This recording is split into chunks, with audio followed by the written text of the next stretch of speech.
Assalamualaikum warahmatullahi wabarakatuh. Perkenalkan, nama saya Devran Tricahyo.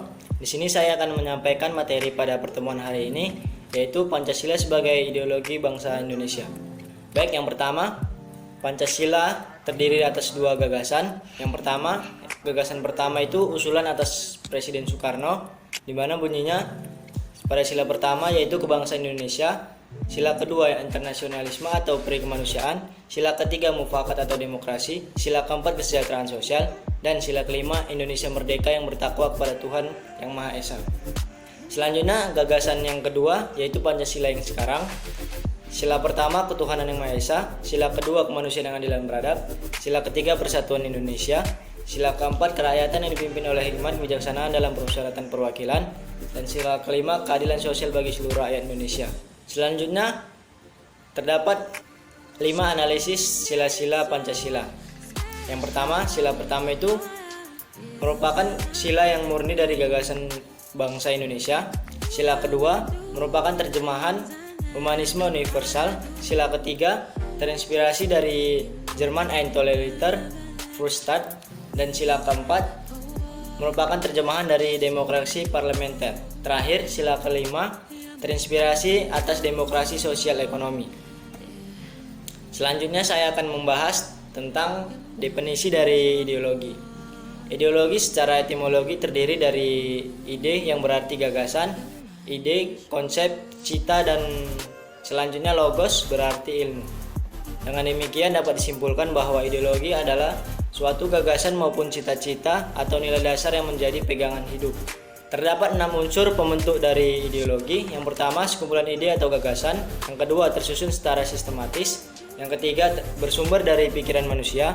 Yang keempat, mempunyai tujuan dan arah yang jelas. Yang kelima, pedoman tentang tata cara hidup. Dan yang keenam, dianut oleh masyarakat. Sedangkan ada 3 sifat dari ideologi. Yang pertama, realitas, yaitu bersumber dari nilai-nilai hidup masyarakat itu sendiri. Yang kedua, ada idealisme, sesuatu yang mengandung cita-cita. Dan yang terakhir, fleksibilitas, yaitu berlaku sampai kapanpun seiring berkembangan zaman atau relevan dengan perkembangan dari masa ke masa. Nah, di sini ada 5 fungsi dari ideologi. Yang pertama itu landasan berpikir, yang kedua sebagai orientasi dasar, yang ketiga menjadi norma hidup, yang keempat identitas diri, dan yang kelima sebagai pendidikan. Ideologi berperan besar dalam membentuk pribadi bangsa atau manusia yang baik, serta sebagai suatu yang dapat mempersatukan bangsa Indonesia. Ada 2 bagian dari ideologi Pancasila, yaitu yang pertama Pancasila sebagai dasar negara. Pancasila dalam fungsinya sebagai dasar negara merupakan sumber kaidah hukum yang mengatur negara Republik Indonesia, termasuk di dalamnya seluruh unsur-unsur yakni pemerintah, wilayah, dan rakyat. Yang kedua, Pancasila sebagai pandangan hidup, yaitu suatu kristalisasi dari nilai-nilai yang hidup dalam masyarakat Indonesia. Maka pandangan hidup tersebut dijunjung tinggi oleh warga negaranya, karena pandangan hidup Pancasila berakar pada budaya dan pandangan hidup bermasyarakat. Asal mula Pancasila ada 4. Yang pertama itu causa materialis, yaitu asal mula bahan Pancasila yang berasal dari nilai-nilai adat istiadat, budaya, dan nilai religius bangsa Indonesia. Yang keempat ada causa formalis, yaitu asal mula bentuk yang berasal dari rumusan yang tercantum dalam pembukaan Undang-Undang Dasar 1945. Yang ketiga ada causa efficient, yaitu asal mula karya yang berasal dari gagasan bersama melalui sidang PPKI.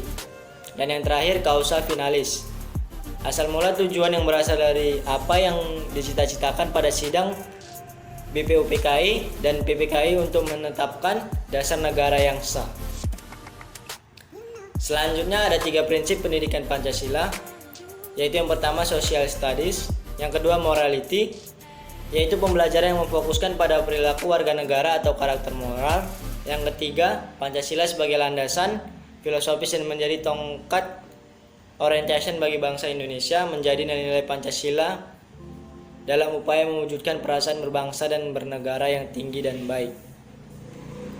Baiklah, sekian yang dapat saya sampaikan. Kurang dan lebih saya memohon maaf. Wabillahi taufiq wal hidayah. Wassalamualaikum warahmatullahi wabarakatuh. Terima kasih.